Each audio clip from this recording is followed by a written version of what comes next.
आज की जो ये हमारी छोटी सी एक प्रेस ब्रीफ है, इसमें आप सभी का स्वागत है। और थोड़ा सा आपको ये बता दूं कि आज जो हमने ये प्रेस ब्रीफ रखी है, ये बेसिकली हमारे जो ये मूलतः वन्य प्राणी संरक्षण अधिनियम 1972, जिसको हम वाइल्ड लाइफ प्रोटेक्शन एक्ट 1972 उसके नाम से जानते हैं, उसके अंतर्गत जो वन वृद्ध धर्मशाला में वन मंडल पालमपुर है, वन मंडल पालमपुर के वन परिक्षेत्र पालमपुर के अंतर्गत गत 11 मार्च को हमारे ध्यान में इस अधिनियम के अंतर्गत एक इलीगल हंटिंग का मामला सामने आया। तो उसके तहत हमने ये आज आपके साथ प्रेस ब्रीफ रखा है। तो संक्षेप में अगर आपको इस मामले के बारे में मैं थोड़ा सा जानकारी देना चाहूँगी। 11 तारीख की शाम को, 11 मार्च 2025 की शाम को गुप्त सूचना के आधार पर there was a secret input to our concern, जो हमारा स्थानीय वहाँ का फील्ड स्टाफ है। और उस गुप्त सूचना के आधार पर हमारा जो स्थानीय स्टाफ है उसकी एक टीम गठित की गई और उस एरिया की पेट्रोलिंग की गई। तो स्पेसिफिकली अगर हम कहें तो ये वन परिक्षेत्र पालमपुर में जिया की तरफ को जाते हुए दियाला रोड है, वहाँ पे जो है ये पेट्रोलिंग करते हुए नाका लगाया गया था और जिसमें करीब शाम के 7:30 बजे लैंको प्रोजेक्ट की तरफ से आते हुए एक बोलेरो कैंपर को एप्रीहेंड किया गया। जब इस बोलेरो कैंपर को एप्रीहेंड किया गया और पूछताछ के लिए रोका गया तो उसमें ड्राइवर समेत 5 लोग मौजूद थे उस बोलेरो कैंपर के अंतर्गत। और इनपुट के आधार पे उनसे थोड़ी पूछताछ भी की गई। ये भी पूछा गया कि जिस इलाके से वो आ रहे हैं वहाँ पे ऐसा कोई इलीगल हंटिंग का मामला जो है उसके बारे में वो कुछ जानते हैं या नहीं, जिस पे उन्होंने इनकार किया। तो उसके बाद जब थोड़ा बहुत पूछताछ के बाद बोलेरो कैंपर की डिक्की को जो है वो इनपुट के आधार पे सर्च किया गया तो उसमें 5 सैक्स जो हैं, 5 बोरे वो पाए गए, 2 गन्स पाई गई और उसके अलावा जो हैं खुखरियाँ, चाकू, इस तरह के जो औजार हैं वो भी पाए गए। जब उन 5 सैक्स को खोल के देखा गया तो उसमें एनिमल मीट पाया गया। उसके अलावा इन 5 सैक्स मीट के अलावा हमारे पास 5 एनिमल्स के सर पाए गए उसमें और 20 पैर, 5 एनिमल्स के सर, 20 पैर। और वहाँ पे जिस जगह पे ये गाड़ी एप्रीहेंड की गई थी वो एकदम सड़क के किनारे थी। उस वक्त वहाँ पे अंधेरा हो रहा था, सेफ्टी को मद्देनज़र रखते हुए। और वहाँ से करीब 2 किलोमीटर दूर पे हमारा deputy ranger quarter, government quarter है, फॉरेस्ट डिपार्टमेंट का प्रांगण है। वहाँ पे जो है उस गाड़ी को और जो साथ में 5 लोग थे उनको वहाँ ले जाया गया हमारे स्टाफ की टीम के द्वारा। वहाँ पे जो गाड़ी है प्लस जितना भी उसमें सामान था, डिटेल्ड इन्वेस्टिगेशन के बाद इन लोगों को भी जो है वो कस्टडी में लिया गया और डिटेल इन्वेस्टिगेशन के बाद प्रॉपर सीजर मेमो बना के अगले 24 घंटे के अंदर जो है इन ऑफेंडर्स को JMIC कोर्ट पालमपुर उसमें पेश किया गया। और अभी फ़िलहाल 6 दिन का जो है कोर्ट ने हमें कस्टडी दिया है फॉरेस्ट को इन दी पुलिस लॉकअप। तो ब्रीफ ये है केस का। इसके अलावा थोड़ा सा मैं ये बताना चाहूँगी कि जो एनिमल्स के सर पाए गए थे 4 जो हैं उसमें से हिमालयन थार हैं, 1 घोरिल है और हिमालयन थार जो है वो वाइल्ड लाइफ प्रोटेक्शन एक्ट के अंतर्गत शेड्यूल्स हैं हमारे डिफरेंट। तो ये शेड्यूल 1 स्पीशी है जो कि एक बहुत ही गंभीर अपराध है इसकी इलीगल हंटिंग जो है। तो ये एक ब्रीफ है। इसके अलावा अगर आप लोग कुछ और डिटेल पूछना चाहें, कुछ प्रश्न पूछना चाहें। लैंको प्रोजेक्ट का क्या रोल है इसमें और उनकी इन्वॉल्वमेंट इसमें कितनी है? ये लोग जो पकड़े गए ये लैंको प्रोजेक्ट के लिए काम कर रहे थे या इनका संबंध सिर्फ वाहन गाड़ी तक सीमित था या क्या इन्वॉल्वमेंट है? इसमें जैसा कि मैम ने आपको ब्रीफ किया, 5 लोग थे जिसमें से एक ड्राइवर था। वो गाड़ी बनेर हाइड्रो प्रोजेक्ट में मालिक तो वही था जो ड्राइव कर रहा था, लेकिन उसने वो गाड़ी बनेर हाइड्रो प्रोजेक्ट में लगाई थी किराए पे, मंथली रेंट पे हायर करते हैं प्रोजेक्ट वाले। तो अभी भी मैटर अंडर इन्वेस्टिगेशन है कि और भी क्या जो दूसरा वहाँ लैंको वाला है उसका क्या रोल है, अभी हमारा मैटर अंडर इन्वेस्टिगेशन है। जैसे कोई क्लू मिलेगा तो उन पे भी हम कार्रवाई करेंगे। ये तो बात है कि आपको गुप्त सूचना मिली थी, लेकिन क्या रेगुलरली मॉनिटरिंग भी होती है?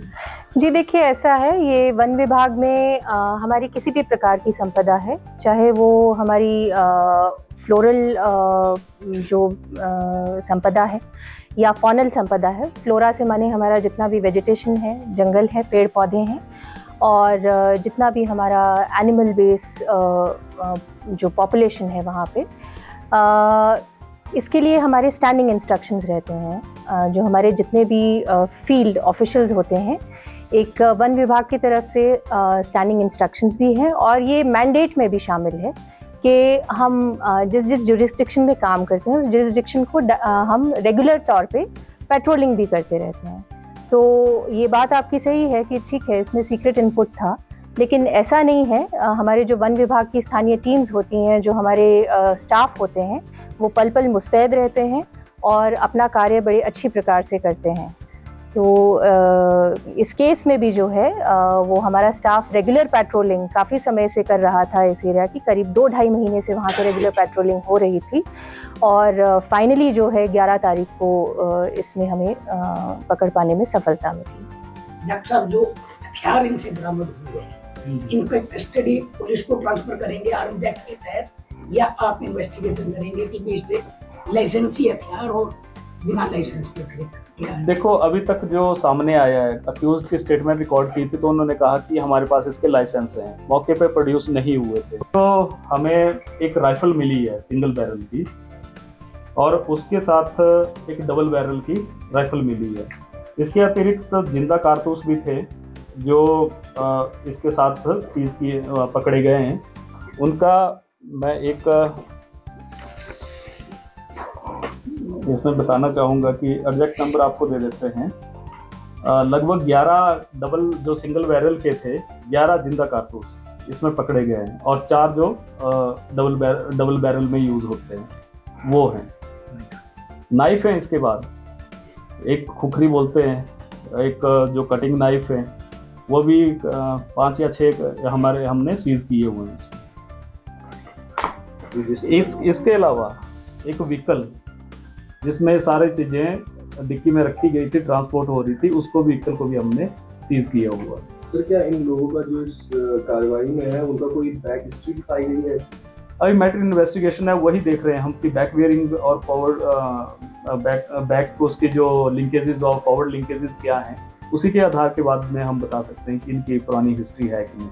सर, 6 मिलियन अवैध शिकार के कितने कर मामले आपके पास? आज का जो प्रोसेस हमारा रहा है उसमें हमने वाइल्ड लाइफ इंस्टीट्यूट, क्योंकि इनके स्पीसीज आइडेंटिफिकेशन का भी मामला है, मॉर्फोलॉजिकल करैक्टर के बेसिस पे जो भी हेड थे सीज किए वो हमने करके प्रिजर्व करके WII फर्दर इन्वेस्टिगेशन के लिए भेजे हैं। मीट सैंपल कलेक्ट किए हैं, उसके बाद उनको भी WII के लिए एनालिसिस में भेजा।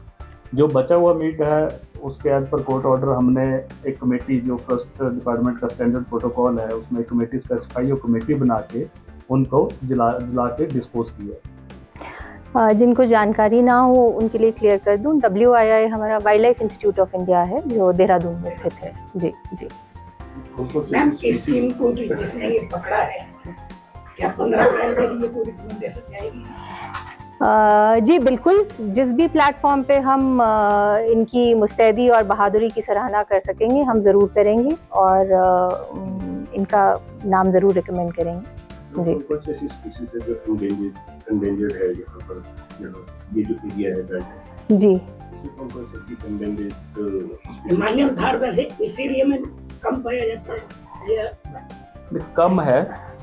ये ग्रेट हिमालयन नेशनल पार्क में काफ़ी ज़्यादा पॉपुलेशन है। यहाँ बोलते थे कि कम है, क्योंकि सेंसस इतनी हुई नहीं है कि हम पॉपुलेशन का एस्टिमेट कर पाएँ।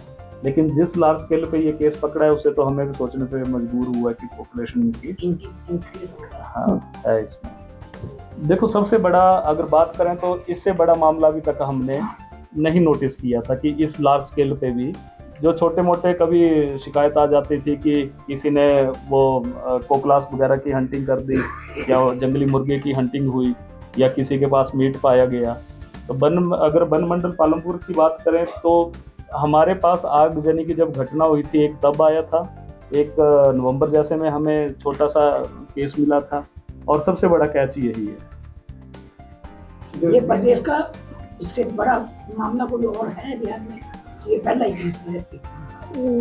इसके ऊपर तो इस लेवल पे हम कमेंट नहीं कर पाएंगे, बट ये ज़रूर है कि जैसे डीएफओ पालमपुर ने बताया कि this is a case which has a big quantum in itself, और थोड़ा सा आप लोगों के माध्यम से मैं ये भी जनता को संदेश देना चाहूँगी कि जो हमारा वन संरक्षण अधिनियम या वाइल्ड लाइफ प्रोटेक्शन एक्ट के अंतर्गत जिसकी धाराएं इस मामले में लगेंगी, जिसके अंतर्गत संज्ञान लिया जाएगा, लोगों के लिए यही संदेश है कि हम अमूमन हर प्लेटफॉर्म पे ये कहते हैं कि जिस स्रोत की फॉरेस्ट डिपार्टमेंट रक्षा कर रहा है, जो ये हमारा एक नेचुरल रिसोर्स है, चाहे वो हम वेजिटेशन की बात कर रहे हैं या उसमें रहने वाले जितने भी हमारे मैमल्स या अन्य जीव जंतु होते हैं उनकी बात कर रहे हैं।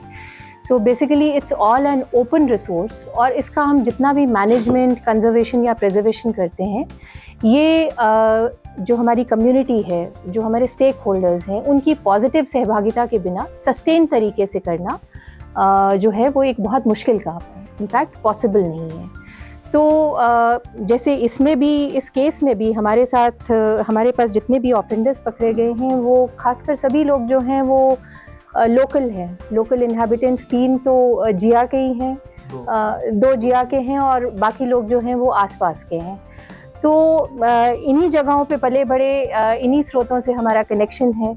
तो लोगों को भी जो डायरेक्टली डिपेंड करते हैं इन रिसोर्सेज के ऊपर, उनको ये अवेयरनेस भी होनी चाहिए और उनको ये ओनरशिप और अटैचमेंट भी होना चाहिए अपने इन प्राकृतिक स्रोतों के साथ, कि हम उनका इस तरह से ओवर एक्सप्लॉयटेशन और हनन ना करें, इस तरह के गलत काम ना करें।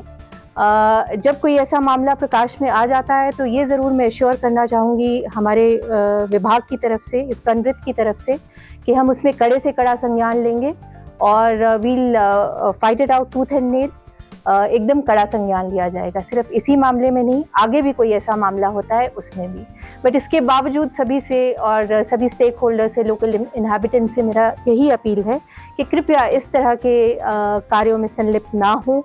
उल्टा अगर ऐसा कुछ मामला उनके प्रकाश में आता है तो वन विभाग को ज़रूर सूचित करें, ताकि समय रहते हम ऐसे मामलों को जो है वो होने से पहले ही रोक सकें।